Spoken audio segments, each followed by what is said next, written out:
en el tema de discapacidad. No lo mencionamos, pero yo creo que fue un hito importante, el documento COMPES para población en condición de discapacidad, que fue aprobado por allá, creo que fue en el mes de diciembre del año pasado, que consolida una política pública, dijéramos en ese sentido.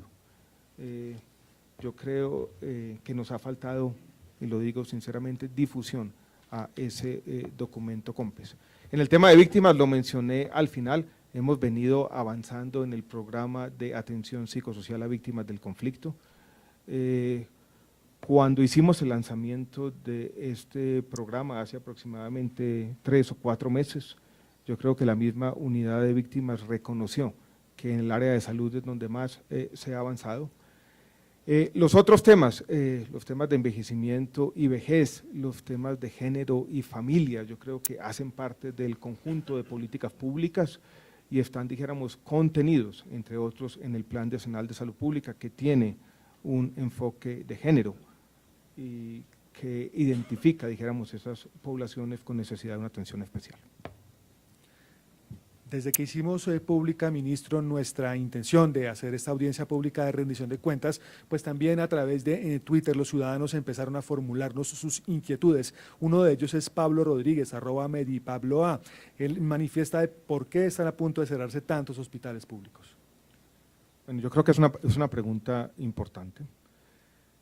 No están a punto de cerrarse tantos hospitales públicos. Hay un número importante, significativo de hospitales públicos en riesgo fiscal y financiero medio y alto, y algunos en el debate público han asociado, dijéramos, ese número como hospitales que están a punto de cerrarse.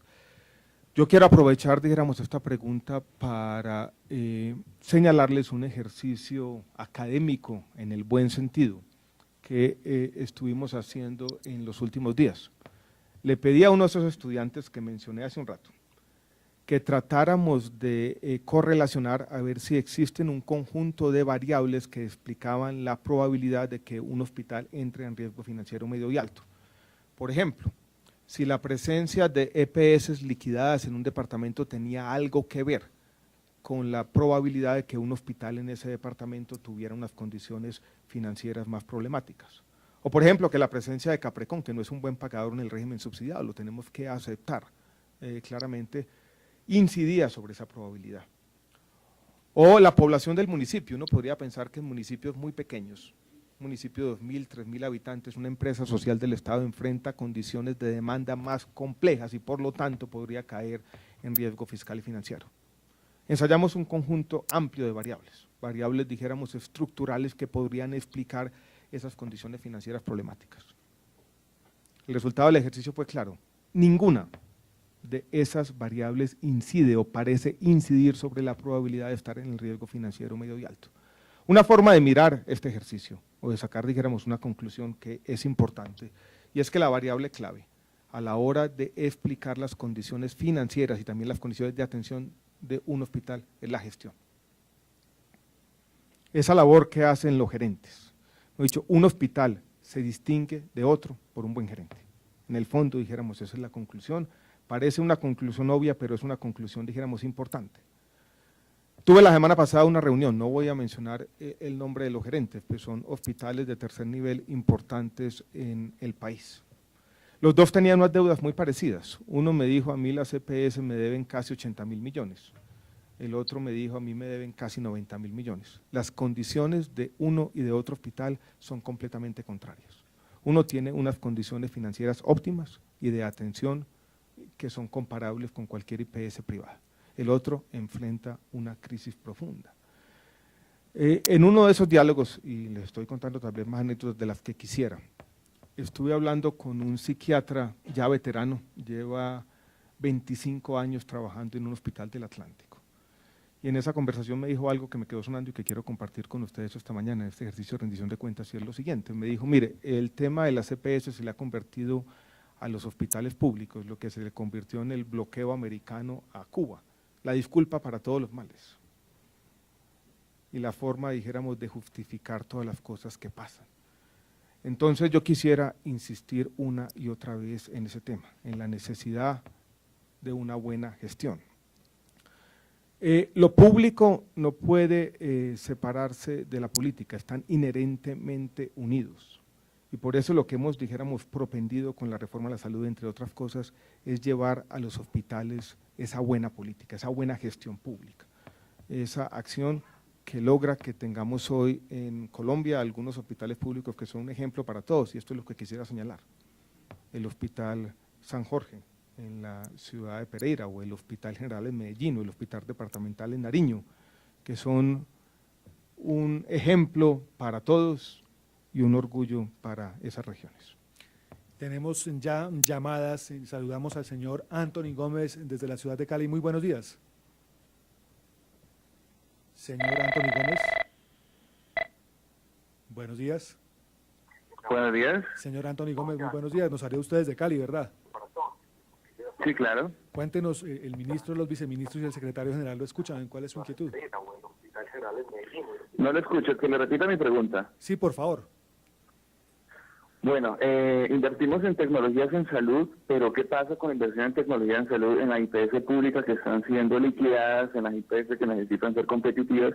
Y no hay inversión en la compra de equipos e insumos para competir con las IPS privadas. Muchas gracias por su pregunta, señor Gómez, ministro.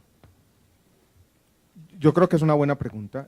No podemos desconocer que algunos de las IPS públicas entraron desde hace muchos años en un problema de obsolescencia tecnológica.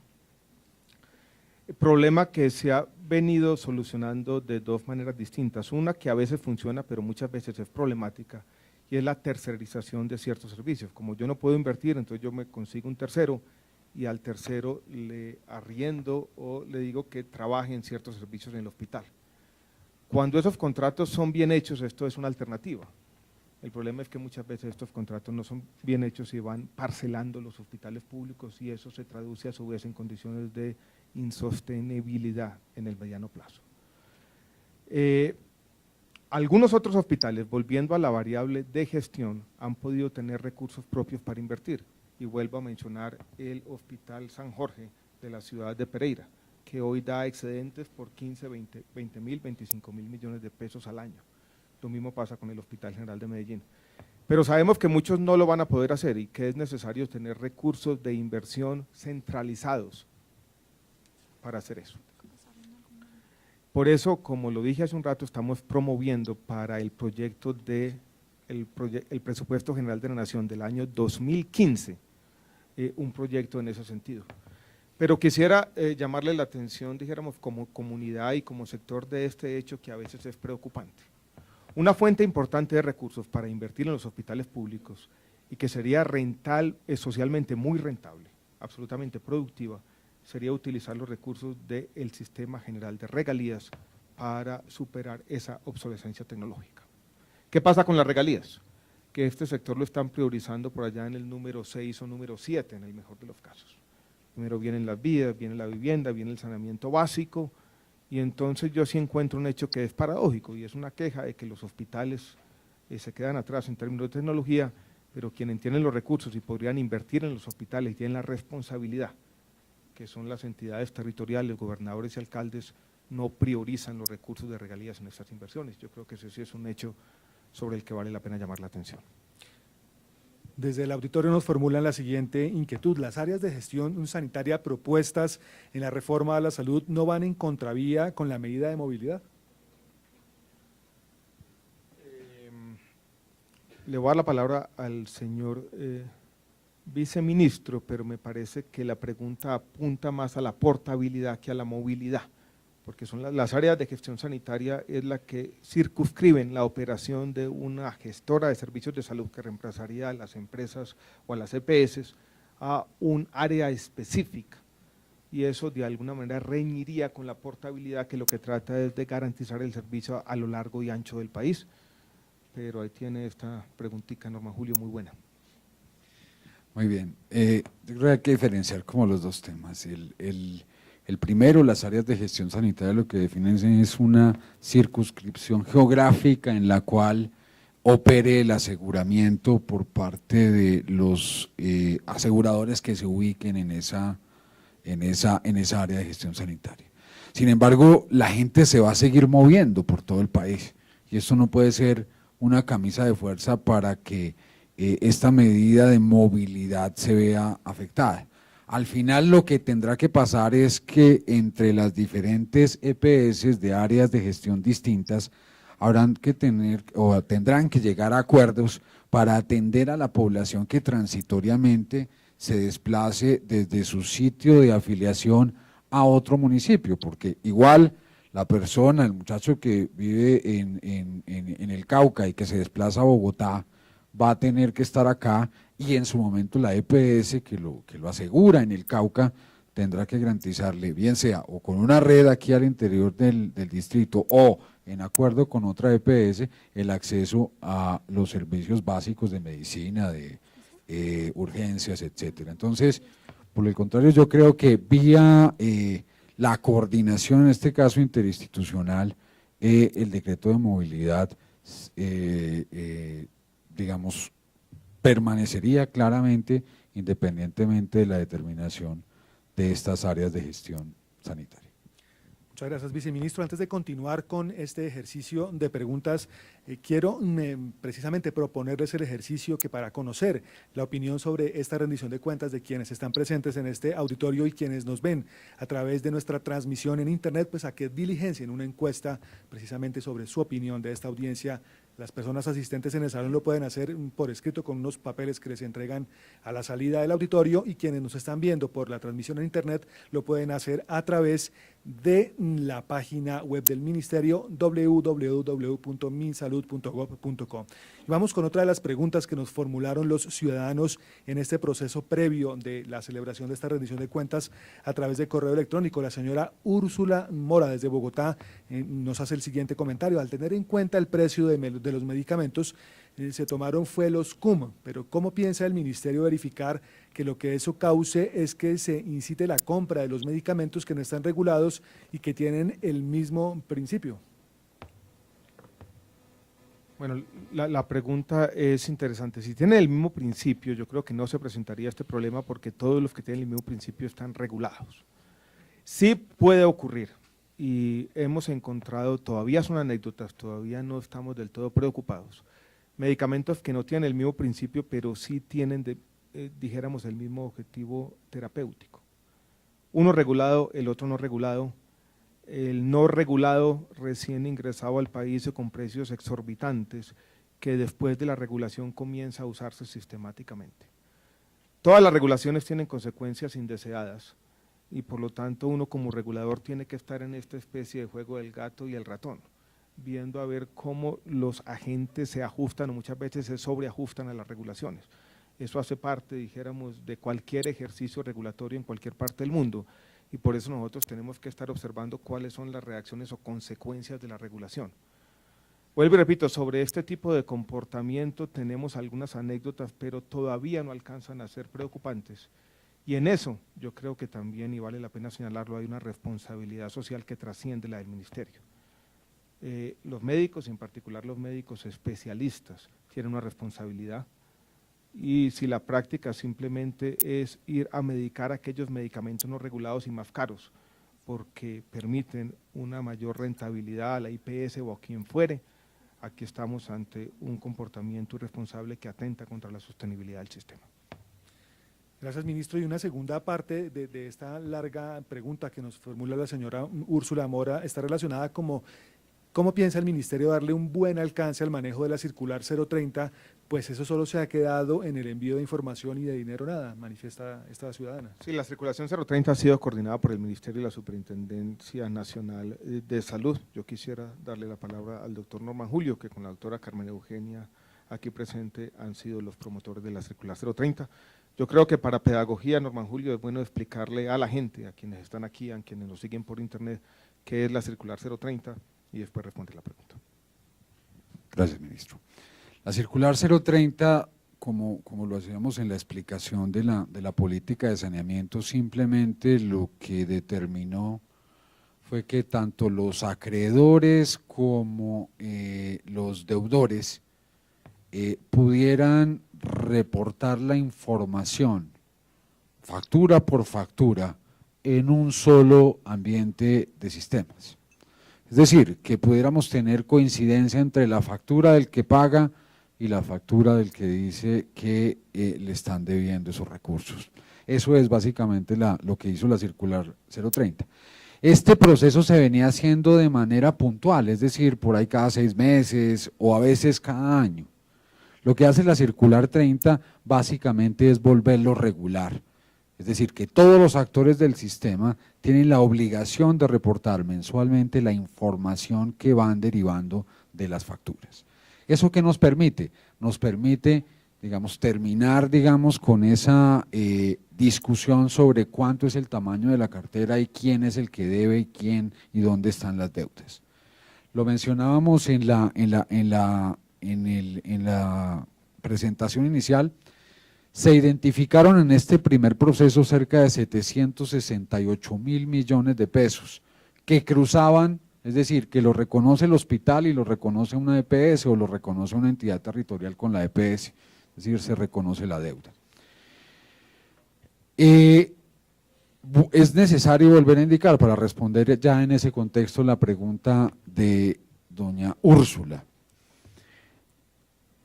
En el año 2013 se disponen de recursos adicionales, como lo presentaba el ministro, o se ejecutaron recursos adicionales por cerca de 1.4 billones de pesos.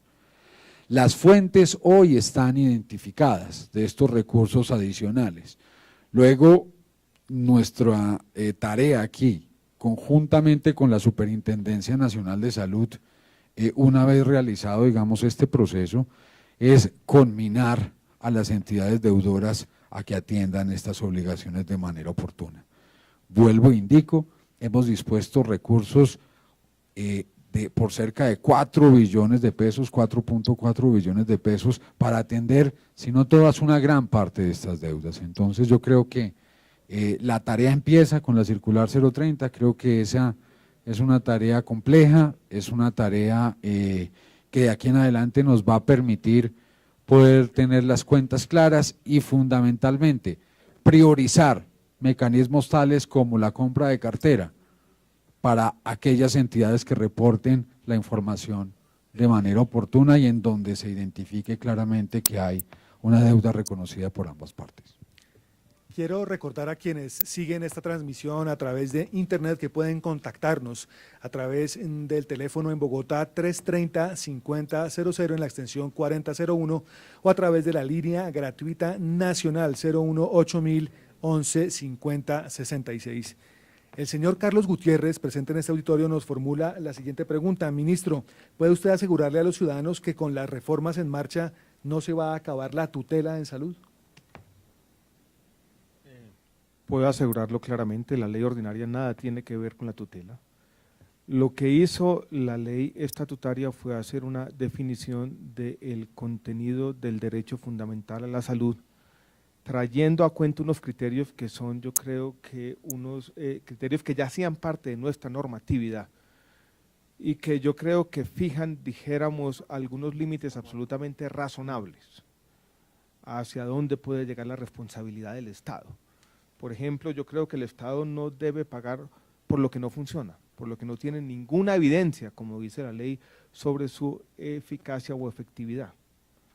Sería muy difícil que el Estado pague sobre aquello que no tiene registro sanitario o aquello que es meramente experimental o incluso por razones de sostenibilidad que el Estado pague tratamientos en el exterior.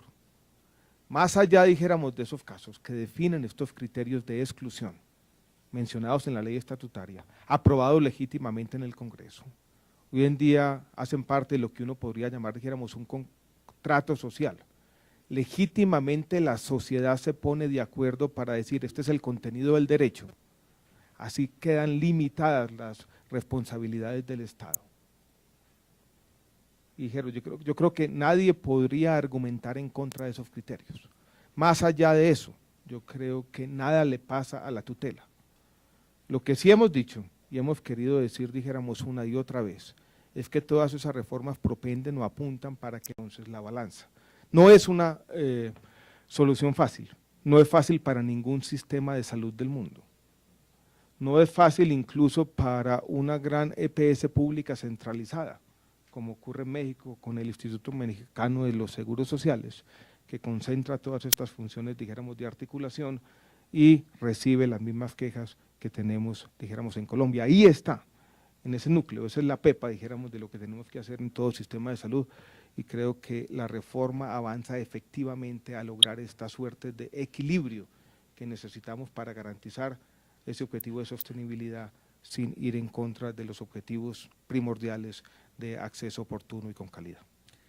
Tenemos una llamada desde la ciudad de Medellín. Saludamos al señor Diego Herrera. Don Diego, muy buenos días. Don Diego, ¿me escucha? Buenos días, don Diego. Sí, buenos días. ¿Nos llama usted desde Medellín? Sí, señor. Cuéntenos cuál es su inquietud. Lo escuchan el ministro, los viceministros y un auditorio acá en la audiencia pública de rendición de cuentas del ministerio.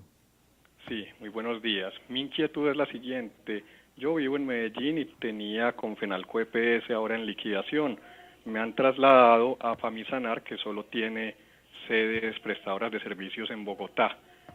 ¿Cómo logro que a partir del 1 de marzo me puedan atender? ¿Puedo consultar en cualquier IPS en Medellín?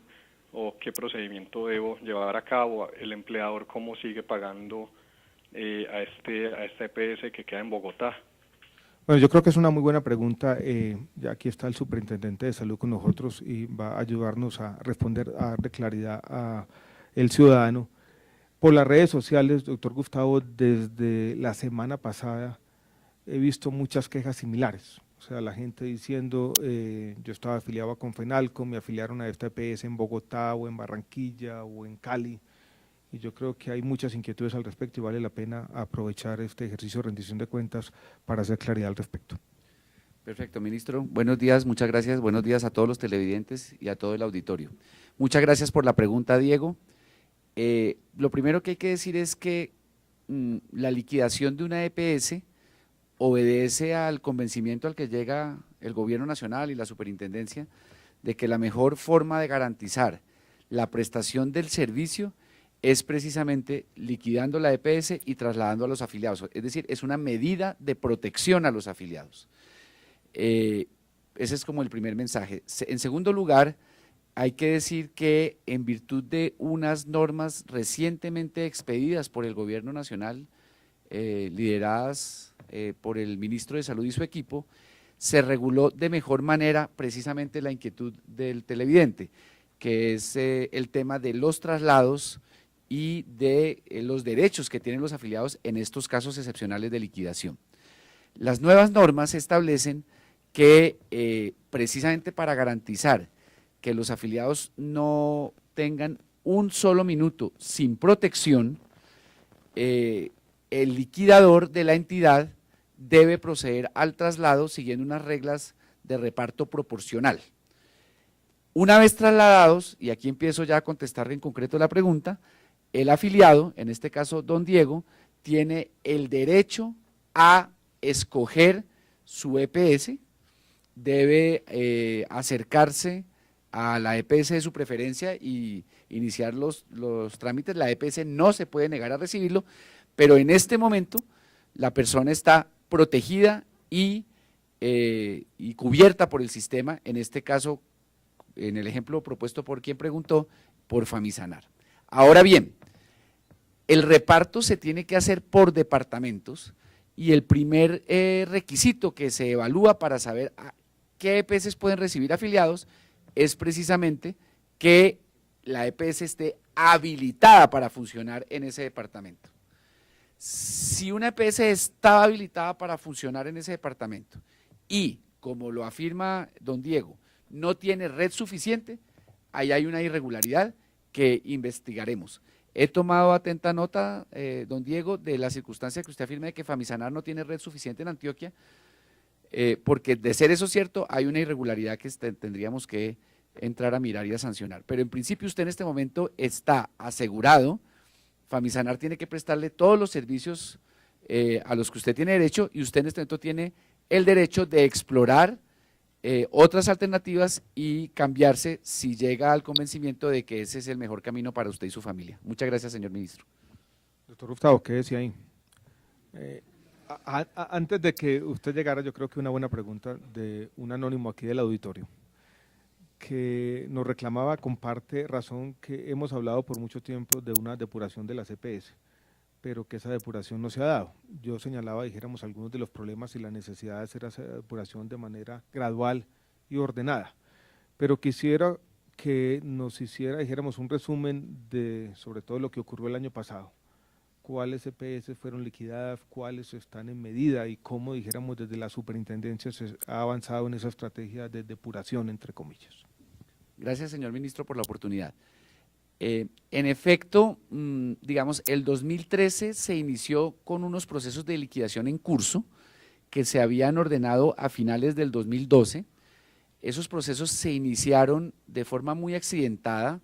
Las medidas específicas las tomaron en su momento mis antecesores, el doctor Conrado Gómez, la doctora Mary Bolívar, pero tuvieron tropiezos en el sentido de que hubo muchas tutelas, muchas acciones judiciales, y aunque estaban plenamente justificadas y hoy en día las decisiones se han sostenido, una vez han sido revisadas por los jueces, eso nos permitió pasar por un proceso de aprendizaje.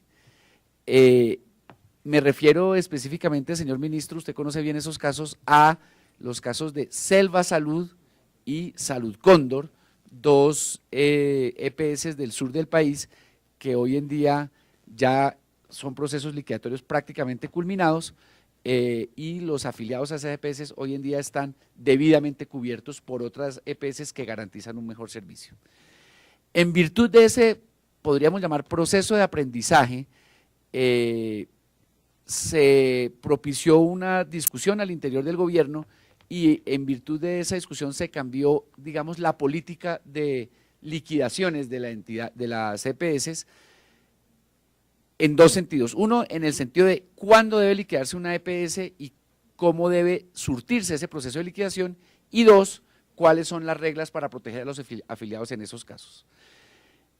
Un buen ejemplo de eso fue lo que sucedió a mediados del 2013 con las otras dos EPS que la superintendencia entró a liquidar, que fueron Humana Vivir y Sol Salud.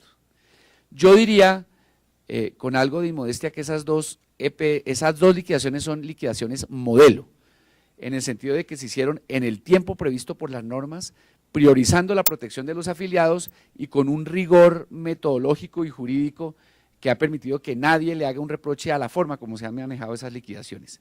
Claro, como toda liquidación, hay problemas. El principal problema es la discrepancia entre los activos disponibles y los pasivos por pagar, pero precisamente por existir esa discrepancia es que entran estas empresas en liquidación.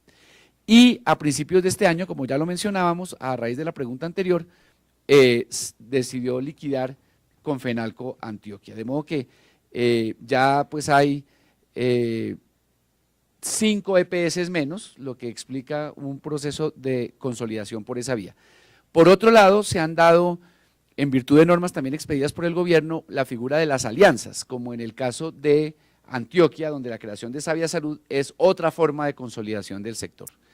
Paralelamente, señor ministro, hay 11 EPS sometidas a otro tipo de medidas especiales que le permiten a la superintendencia del gobierno hacer un acompañamiento riguroso y casi semanal a un plan de acción de mejoramiento de esas entidades. Tal vez la medida especial más conocida por el público por su tamaño es la que está ahora aplicándose a Caprecom. Muchas gracias.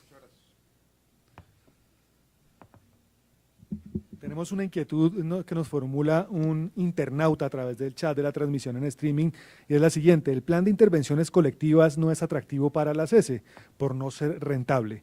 ¿Las S frente a este plan de beneficios no deberían aportar con rentabilidad social?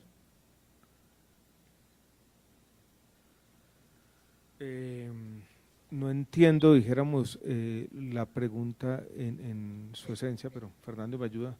Lo que parece estar diciendo es que las condiciones de contratación de los planes de intervenciones colectivas, condiciones que se le ofrecen a las ESES, no son atractivas, y que dada la rentabilidad social de esas intervenciones colectivas, la tarifa debería ser mayor. Eso es lo que colijo o leo entre líneas de la pregunta. No sé, doctor Fernando, ¿usted quiere responder? Sí, creo que, ministro, ese es un tema que viene de larga data. Realmente el sistema ha venido trasegando con todas las intervenciones de salud pública, desde en principio a poner a cargo las EPS, luego a las entidades territoriales, y realmente lo que creo que el oyente se refiere es, el internauta se refiere, es cómo hacer para lograr que estas intervenciones ya realmente tengan una costo-efectividad y una rentabilidad social. Y eso tiene que ver con la definición del plan de intervenciones colectivas.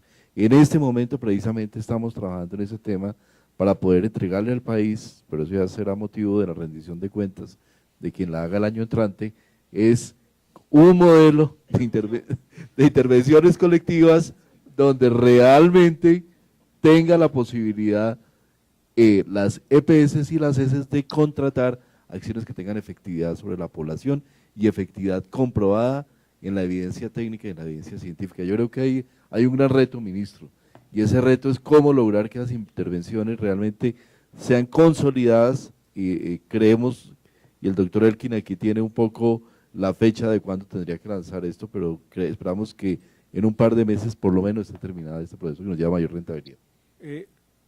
La semana pasada estuvimos analizando un caso particular de problemas con los recursos de salud pública en el departamento del Cauca, donde nos encontramos una problemática que no está circunscrita a ese departamento, sino que es bastante común en el resto del país, y es que los recursos de salud pública no se ejecutan. O sea, se acumulan y se acumulan allí recursos por mucho tiempo, que nos muestra muchas veces que este no es un problema, dijéramos, de plata, es un problema de la necesidad de tener idea de cómo se van a invertir esos recursos. De allí la importancia del Plan Nacional de Salud Pública y de allí la importancia del acompañamiento que se esté haciendo desde el Ministerio, de los talleres y ejercicios que hemos hecho este año y que hicimos el año pasado. Yo no sé, doctor Elkin, si usted quisiera mandar un mensaje al respecto, o está todo dicho. Ricardo, adelante. Ok, ministro, el tuitero @de Toro Ávila, señor Daniel Toro Ávila, nos pregunta, ¿el sistema de salud en Colombia no tiene gestión de riesgo e igualmente no hay control de resultados de las EPS? Es una reflexión que pudiéramos comentarle a este seguidor nuestro en Twitter. La reforma apunta precisamente, dijéramos, a esos dos temas, hacia consolidar un sistema de gestión de riesgo y hacia tener un control de los resultados. La afirmación, dijéramos, es un poco rotunda. Nosotros sí tenemos medición de resultados, incluso en el ranking que presentamos de EPS, los resultados en salud de la población afiliada son tenidos en cuenta para esa clasificación. Hoy lo estamos haciendo en conjunto con la Defensoría. En el marco de la cuenta de alto costo, también para, dijéramos, una patología particular, para, dijéramos, de enfermedad renal, podemos hacer un seguimiento también de los resultados y las estrategias de gestión de las EPS, y hemos querido, eso no lo hemos resaltado, pero hemos querido generalizar esos resultados que estamos teniendo en el contexto de la cuenta de alto costo. Por eso hemos incorporado a la cuenta de alto costo tanto el tema de VIH como el tema de cáncer, para hacer un seguimiento más estricto de los resultados en salud. Enfermedades raras también fue incorporado. Y para cerrar esta audiencia pública de rendición de cuentas, la última inquietud también nos la formulan a través de Twitter, la usuaria @AnaArboledaM. ¿Cómo se abordará el tema de la estabilidad laboral de los trabajadores del sector de la salud? Tema, dijéramos, muy importante. En eso tenemos que ser sinceros y reconocer que la informalidad laboral sigue siendo uno de los males de nuestro sector. En una conversación que tuve con el ministro de Trabajo hace aproximadamente 6 meses, él nos hacía caer en cuenta que este sigue siendo el sector más informal de todo el sector público. Tenemos una política, o tuvimos una política que por mucho tiempo, podríamos decirlo, incentivó la informalidad persiguiendo la sostenibilidad de las empresas sociales del Estado. Tenemos la voluntad de cambiar esa política. Y aquí tenemos de nuevo dos objetivos que tenemos que tratar de satisfacer, que a veces son contrapuestos. Tenemos que garantizar la sostenibilidad de nuestras instituciones públicas, garantizando unas condiciones dignas de trabajo a los empleados de las empresas sociales del Estado. Al respecto, hemos tenido normativamente, dijéramos, varias propuestas. 2 de ellas yo las quisiera resaltar. Una, le presentamos, dijéramos, al país un borrador de articulado que creaba esta nueva figura de Gerardo me recuerda, lo llamábamos servidores de la salud. Eso incluso hizo parte del proyecto de reforma a la salud. Nos dimos cuenta que en un proyecto de reforma a la salud iba a ser muy difícil avanzar, dijéramos, en este tema, y entonces optamos por una alternativa distinta, y era pedir unas facultades extraordinarias para definir de manera ordenada esas condiciones de formalidad y de estabilidad laboral, como nos pregunta la persona. Yo lo he llamado en otros escenarios la próxima crisis de la salud. Si no lo hacemos bien, y si lo hacemos de manera acelerada y sin hacer las cuentas adecuadas, podemos quebrar las empresas sociales del Estado. Pero si no lo hacemos, vamos a tener unas condiciones no óptimas de contratación de los trabajadores. Yo creo que tenemos el diálogo abierto. Tenemos una solución parcial con las plazas temporales, que ya se está dando en algunos de los hospitales. Yo me sorprendí la semana pasada cuando el gerente del Federico Lleras Acosta me dijo, yo ya creé plazas temporales para absolutamente toda la nómina, donde pudo avanzar y pudo avanzar de manera acelerada, dijéramos, en esa ruta. Tenemos que hacerlo de manera ordenada y ser capaces de garantizar estos dos objetivos. Las empresas sociales del Estado tienen que ser sostenibles y la gente tiene que estar contratada en unas condiciones dignas. Tenemos propuestas y tenemos, dijéramos, un diálogo abierto con los sindicatos y los profesionales de la salud para hacer esto bien. Muchas gracias, ministro. Y quiero recordarles que tenemos una encuesta que pueden diligenciar físicamente quienes se encuentran en este auditorio, y ustedes internautas la pueden también diligenciar a través de la página de internet del ministerio.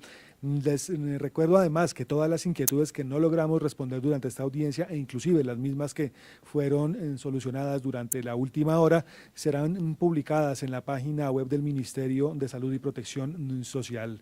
Estos fueron entonces los logros de nuestra gestión durante el año 2013. Les agradecemos por habernos acompañado en esta audiencia pública de rendición de cuentas.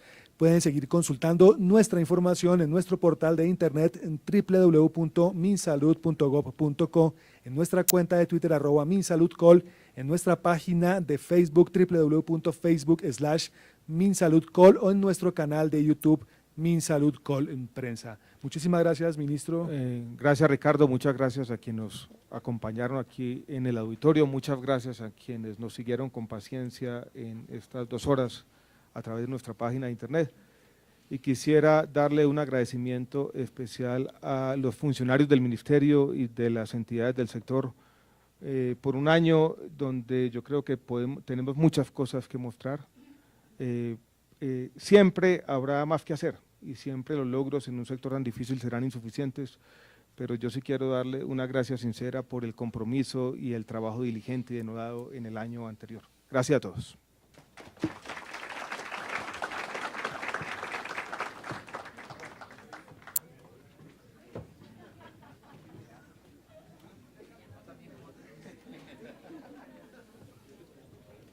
La tutela no sea un instrumento requerido a la hora de acceder a tecnologías, que ese es un argumento muy distinto a decir que se está restringiendo la tutela. A través de Twitter, el usuario @mesanalsalud, Mesa Nacional de Salud, nos formula la siguiente pregunta.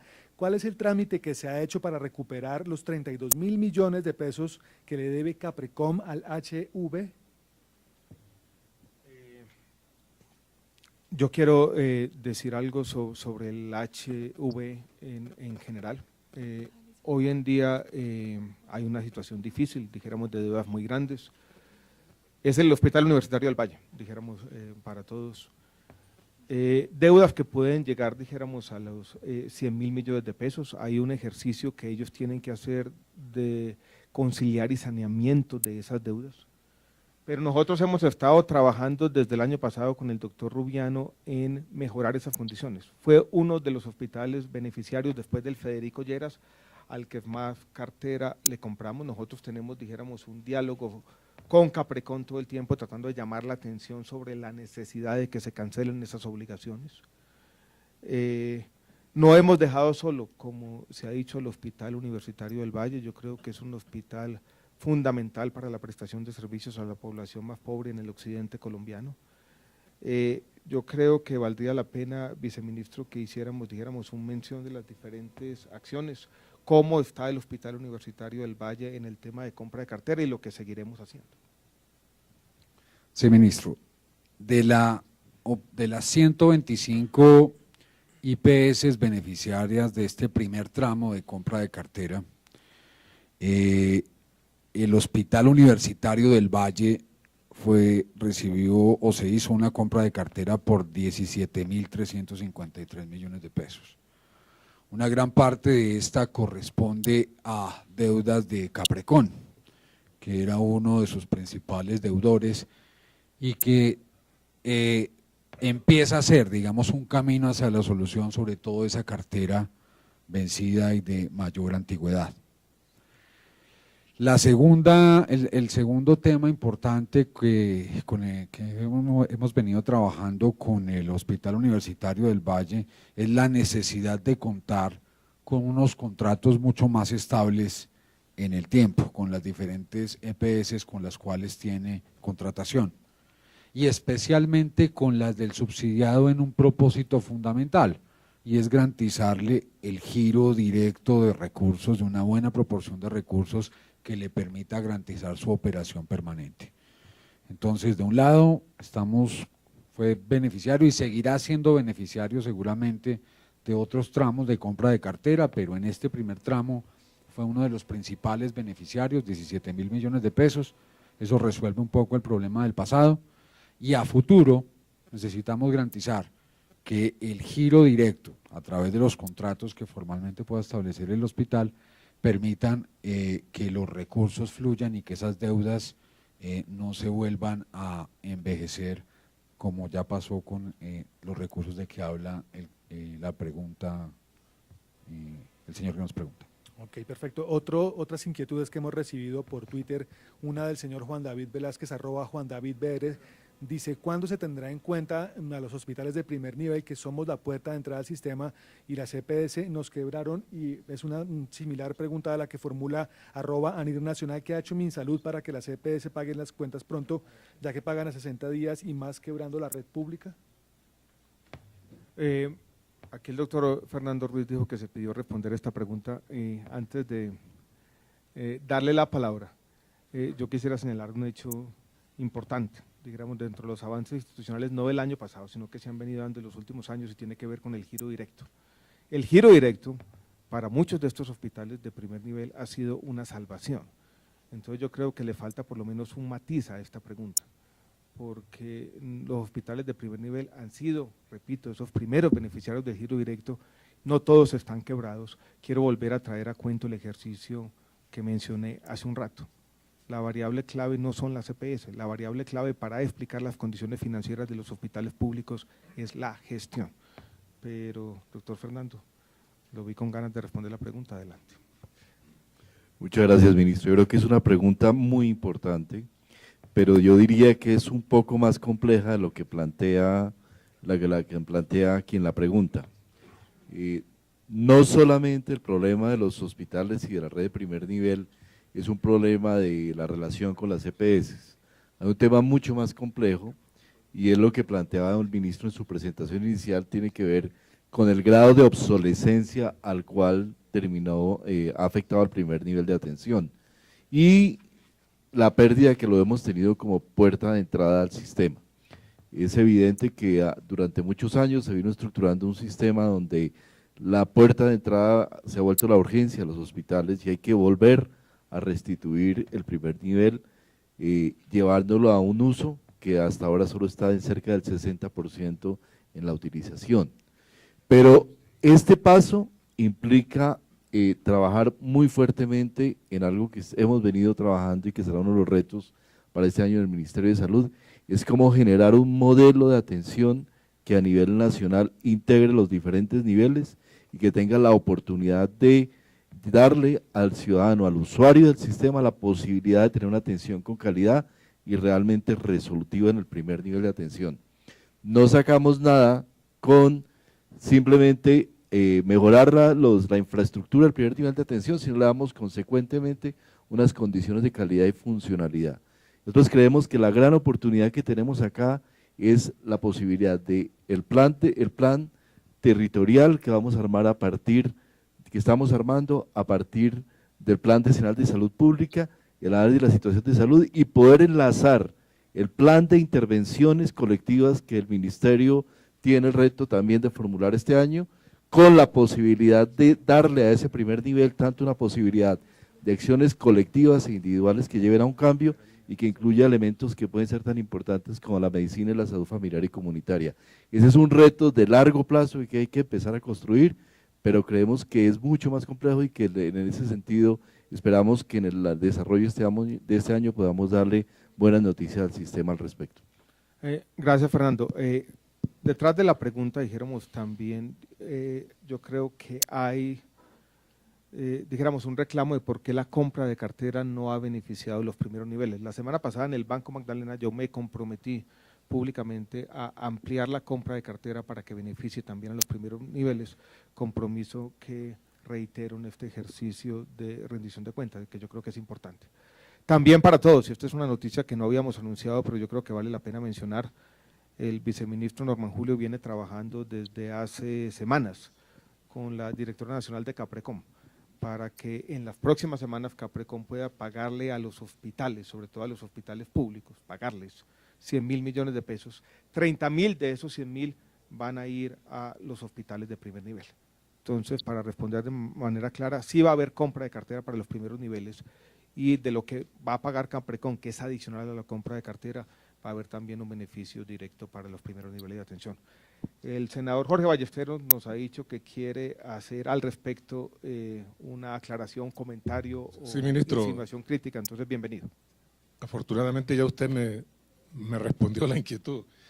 Es que casualmente con este tema de algunos hospitales de primer nivel e inclusive de segundo nivel han considerado que es un elemento restrictor el hecho de que de las 50 camas que dejamos en la ley 1608.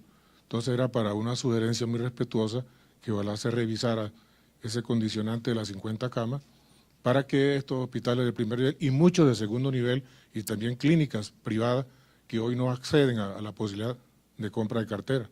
Pero ya usted me lo respondió. Vamos a revisarlo, lo hicimos así inicialmente porque las deudas más grandes y más problemáticas estaban concentradas en esos hospitales de mayor nivel de atención, pero ya es un compromiso público y es una de las conclusiones de este ejercicio de rendición de cuentas. Adelante, Ricardo. Un ciudadano también a través de nuestros medios habilitados desde hace cerca de un mes nos pregunta: ministro, soy un ciudadano que está en lista de espera para trasplante. Estoy preocupado porque hace 2 semanas salió en el periódico El Tiempo que hay un desplome de trasplantes. ¿Qué le podemos responder a este ciudadano? El doctor Fernando Ruiz, aquí está también el director del Instituto Nacional de Salud. Yo creo que nos pueden, dijéramos, explicar un poco la problemática de trasplantes, porque aquí hay una preocupación genuina de un ciudadano que se puede ver afectado por lo que está ocurriendo en el tema de trasplantes. Yo quisiera, Fernando, dijéramos un resumen apretado y le podemos dar la palabra también al doctor Fernando de la OS para que ahonde un poco en la respuesta. Sí, ministro, este es un tema obviamente tremendamente sensible para la ciudadanía. Colombia tiene una de las tasas de trasplante probablemente más bajas en relación con países de similar nivel de desarrollo de Latinoamérica, y es un tema que se ha venido mejorando sustancialmente a partir del momento en que el Estado hace unos años retoma la posibilidad a través del Instituto Nacional de Salud de regular la red de trasplantes. En el último año tenemos una baja que fue particularmente focalizada en la regional número 1, que es la regional de Bogotá. Nosotros tuvimos una reunión con la Sociedad de Trasplantes y estuvimos revisando la integralidad de las redes que existen, las 6 redes que existen en el país, y así como ha habido esta baja tan importante del 28% en la tasa de trasplantes en la regional Bogotá, en otras regionales como la regional Antioquia hay un incremento del 4% en la tasa de trasplantes. Creemos que este es un tema que debemos abordar desde el punto de vista de la revisión de lo que está pasando en cada una de las regionales, revisar cuál es la situación que está pasando en el sentido de la tasa de donación, de los mecanismos que hay para el control del proceso, porque una parte muy importante del proceso es eminentemente descentralizado, pero en la evaluación que hicimos nosotros sentimos que el proceso todavía tiene una importante solidez y que es relevante que el Estado de alguna manera mantenga las condiciones de funcionamiento actual de la red de trasplantes.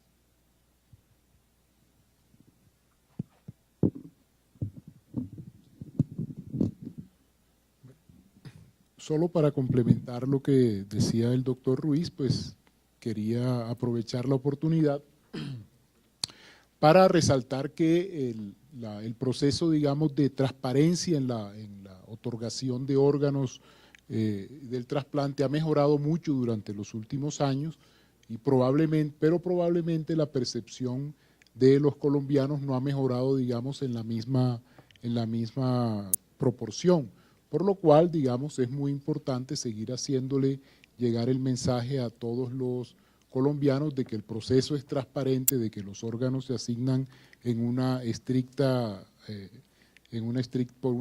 lista, digamos, de llegada, y que hay que seguir confiando en este proceso.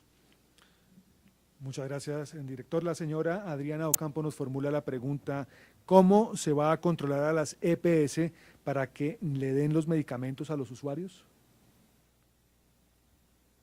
Bueno, al respecto estamos haciendo, dijéramos, un seguimiento estricto desde el año pasado. Y eso de alguna manera, si quiere, doctor Fernando, resuma, dijéramos, las medidas en ese sentido. Y yo empato la respuesta con esta otra pregunta, dijéramos, que hace, dijéramos, una mirada más general y panorámica de ese tema. Sí, ministro, el año pasado nosotros normamos la entrega de medicamentos en que debería ser de manera completa por parte de las EPS. El país ha venido avanzando de manera importante en la tasa, según la encuesta de calidad de vida, en la tasa de entrega de fórmula completa. Sin embargo, todavía tenemos cerca de un 30% de fórmulas que no eran dispensados de manera integral a la población, a los usuarios. Por eso se expidieron un conjunto de normas, en particular una resolución que obligó a que se diera en forma completa o se dejaran 48 horas para que la EPS tuviera que entregarlo directamente en el lugar de residencia.